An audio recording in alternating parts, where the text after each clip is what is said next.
welcome. My name is Austin, and welcome to Pauper Ponderings. What is Pauper Ponderings? Well, Pauper Ponderings is a video series of me, Austin, doing some Pauper videos with, I would say, some rogue decks. Now, it's pretty difficult to brew in Pauper, but I'm going to do my best bringing you weekly video, I guess, tributes, some, we're going to try to do some winning, not necessarily about that. It's about exploring kind of the depth of the card pool of Pauper. So I implore you to please join me in my journey of discovery of this great format. You know you guys love it. I love it. I love to play it.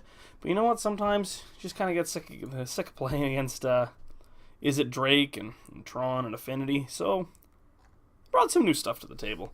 Like this week, for instance. This week we have kind of a combo mill deck. So essentially what we're doing is we're using the card Jace's Erasure, which is 1 and a blue for an enchantment, which says whenever you draw a card, you can have target player put the top card of his or her library into his or her graveyard. So in conjunction with draw spells, we essentially are playing all of them: 4 Gataxian Probe, 4 Brainstorm, 4 Ponder, 4 Preordain, and 2 Serum Visions, along with 4 copies of Thought Scour. We're going to try to eventually mill our opponent out. That's not going to work the best, though, so we have what's kind of like our combo finish. So what that is any amount of these gushes. So Gush is going to essentially put 4 cards into our hand, returning 2 islands and drawing 2 cards.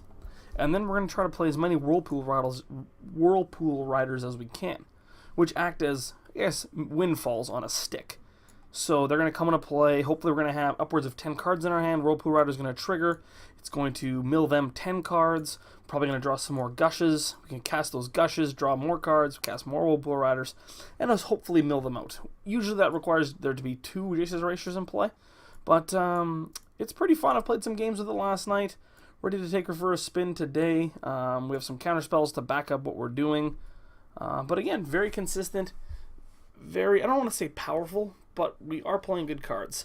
4 Ponders, 4 Brainstorms, 4 Preordains. Just powerful cards all around. Gush is obviously restricted in Vintage, so it's definitely quite the powerful card. It's really unfortunate that I have this one, Vintage Master ones. I'm going to put it back into the pile there so you can't really see it. We have some snaps to kind of protect us, try to fend off while we can get our Jace's Erasure online. The best part about this kind of deck is especially game 1, there's not a lot of cards that can interact with us. So if we're able to enact our game plan, then I don't think a lot of the decks are going to be able to not so much race, but definitely not interact with us. So if we can get going with Whirlpool Riders and Gushes, then I do think we're going to have a good game 1 matchup. The problem is game 2, when they bring in their artifact or their enchantment removal for Jace's Erasure, that's where I think this matchup starts to get a little messy.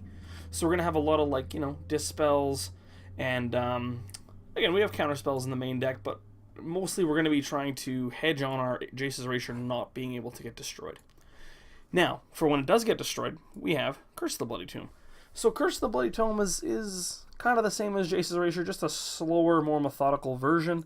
Against the decks that are going to have a lot of enchantment removal, we're going to bring in the Curse of the Bloody Tomes and just kind of wait our way to victory with things like Coral Net, which are good against green creatures. We have Curse of Chains, as well as a Fadeaway, which is a pretty underused card in my opinion in Pauper.